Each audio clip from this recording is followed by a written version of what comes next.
হাইকোর্টের আপিল বিভাগের আদেশ প্রত্যাখ্যান করে রাজপথে আন্দোলন চালিয়ে যাওয়ার ঘোষণা দিয়েছে কোটা বিরোধী শিক্ষার্থীরা। বুধবার সারা দেশে বাংলা ব্লকেট কর্মসূচি পালন করে বৃহস্পতিবারও একই কর্মসূচি দেয় আন্দোলনরত শিক্ষার্থীরা। এরপরই কর্মসূচির পক্ষে বিপক্ষে ছাত্রদল ও ছাত্রলীগ মুখোমুখি দাঁড়িয়েছে। আর এক সময়ের কোটা আন্দোলনের নেতা নুরুল হক নূরও মুখ খুলেছেন এই আন্দোলন নিয়ে। কিন্তু এসব কিসের ইঙ্গিত দিচ্ছে জানাচ্ছেন সহকর্মী মোহাম্মদ সোহাগ বিশ্বাস।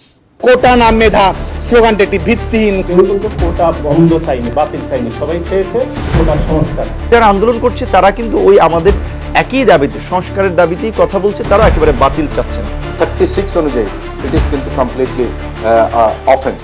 30 জুন দ্বিতীয়বার কোটা আন্দোলন শুরুর পর এই প্রথম প্রকাশ্য নিজেদের অবস্থান জানান দিল দুই ছাত্র সংগঠন, ছাত্রলীগ ও ছাত্রদল। পৃথক দুটি সংবাদ সম্মেলনে নিজেদের অবস্থান জানান তারা। সকালে মধুর ক্যান্টিনে সংবাদ সম্মেলনে ছাত্রলীগ সভাপতি সাদ্দাম হোসেন বলেন, শিক্ষার্থীরা আন্দোলনকে টেনে হিঁচড়ে লম্বা করছে, কোটা নয় মেধা। শিক্ষার্থীদের এই স্লোগানও ভিত্তিহীন বলে মত দেন তিনি। সংবাদ সম্মেলনে ছাত্রলীগ সভাপতি এই আন্দোলনকে অযৌক্তিক বলে আখ্যা দিয়েছেন। একজন পরীক্ষার্থীকে প্রিলিমিনারি, লিখিত ও ভাইবা প্রতিটি ধাপ পার হয়ে আসতে হয়। তাই কোটা না মেধা স্লোগানটি একটি ভিত্তিহীন, কল্পনাপ্রসূত এবং উদ্দেশ্যমূলক প্রচারণা। আদালতে বিচারিক প্রক্রিয়ার অন্তর্ভুক্ত হয়ে নিজেদের বক্তব্য তুলে না ধরে বর্তমানে আন্দোলনের নামে প্রকৃতপক্ষে সাধারণ জনগণের জীবনযাত্রা ব্যাহত করার প্রচেষ্টা চলছে, যা কোনো মতেই আর যৌক্তিক পদক্ষেপ নয়। এই আন্দোলনের কারণে চলমান এইচএসসি পরীক্ষার্থীদের পড়াশোনায় বিঘ্ন ঘটছে, হাসপাতালে রোগীদের যাতায়াত সম্ভব হচ্ছে না, জরুরি রাষ্ট্রীয় প্রয়োজন যেমন সম্পদ, যেমন তেল, গ্যাস, নিত্য প্রয়োজনীয় দ্রব্য পরিবহন দুরূহ হয়ে উঠছে, কর্মজীবী, শ্রমজীবী মানুষের জীবনযাত্রা অচল হয়ে যাচ্ছে। আন্দোলন খেলা ও হিরোইজম প্রদর্শনের এই মানসিকতা এদেশের শিক্ষিত তরুণ প্রজন্মের প্রতি সাধারণ মানুষের বিরূপ প্রতিক্রিয়া সৃষ্টি করছে। একই দিন বিএনপির দলীয় কার্যালয়ে সংবাদ সম্মেলন করে ছাত্রদল। চলমান কোটা সংস্কার দাবির আন্দোলনে পূর্ণ সমর্থন জানিয়ে ছাত্রদলের সাধারণ সম্পাদক নাসির উদ্দিন বলেন, 2018 সালের কোটা সংস্কার আন্দোলনে ছাত্রদল অংশ নিয়েছিল। তখন সবাই সংস্কার চেয়েছিল, প্রধানমন্ত্রী কোটা বাতিল করে দিয়েছিলেন। আদালতকে ব্যবহার করে কোটাকে পুনর্স্থাপন করেছে সরকার। কোটার বিষয়ে চূড়ান্ত নিষ্পত্তি হওয়া প্রয়োজন বলেও মনে করেন তিনি। সময় কোটা যে আন্দোলন হয়েছিল, সে আন্দোলন ছিল কোটা সংস্কার আন্দোলন। এটার নামই ছিল কোটা সংস্কার আন্দোলন। কিন্তু অবৈধ প্রধানমন্ত্রী ইচ্ছাকৃতভাবে সেটিকে কোটা সংস্কার না করে সেটিকে কোটা বাতিল করে দিয়েছে একটি প্রশাসনিক সিদ্ধান্তের বলে।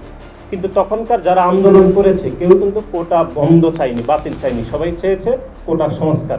এর আগে বুধবার রাতে বেসরকারি টেলিভিশন এটিএন নিউজের একটি অনুষ্ঠানে এসে কোটা আন্দোলন নিয়ে নিজের অবস্থান স্পষ্ট করেন একসময়ের কোটা বিরোধী আন্দোলনের নেতা ডাকসুর সাবেক ভিপি নুরুল হক নূর। তিনি কোটা বাতিল নয়, সংস্কারের উপরে জোর দিয়েছেন। 4 অক্টোবর 2018 সালের 17 ফেব্রুয়ারি আনুষ্ঠানিকভাবে আমরা শুরু করি। 4 অক্টোবর প্রজ্ঞাপনের মধ্যে দিয়ে, পরিপত্রের মধ্যে দিয়ে আমরা আন্দোলনটা স্থগিত করি। আমাদের দাবি ছিল সরকারি, আধা সরকারি সকল ধরনের চাকরিতে কোটার একটা যৌক্তিক সংস্কার। আমরা কিন্তু কোটার বিরোধী না, আমরা বাতিলও চাই না। আবার এখন যারা আন্দোলন করছে তারা কিন্তু ওই আমাদের একই দাবিতে, সংস্কারের দাবিতেই কথা বলছে, তারাও একেবারে বাতিল চাচ্ছে না। একদিকে আদালতের আদেশ, অন্যদিকে সরকার প্রধানের চীন সফর সংক্ষিপ্ত করে দেশে আসা। আন্দোলনের 12 দিনে কোটা বিরোধীদের পুলিশ সহায়তা করলেও আজ পুলিশের তরফ থেকেও এলো কঠোর বার্তা। এখন যদি রাস্তা বন্ধ হয়, এটি কিন্তু আমাদের যে বলা যায় যে ঢাকা মেট্রোপলিটনের আইন বা দেশের প্রচলিত আইন, এমনকি আমি তো কনস্টিটিউশনকেও রেফার করলাম, 36 অনুযায়ী ইট ইজ কিন্তু কমপ্লিটলি অফেন্স। আমরা মনে করি সে অফেন্স করবে না, সেটা আমরা আশা করি। একদিকে পুলিশের কঠোর অবস্থান, অন্যদিকে ক্ষমতাসীন দলের ছাত্র সংগঠন ছাত্রলীগের আন্দোলনকারীদের বিপরীতে অবস্থান। কোন দিকে যাচ্ছে এই আন্দোলন? মোহাম্মদ সোহাগ বিশ্বাস, এটিএন নিউজ, ঢাকা।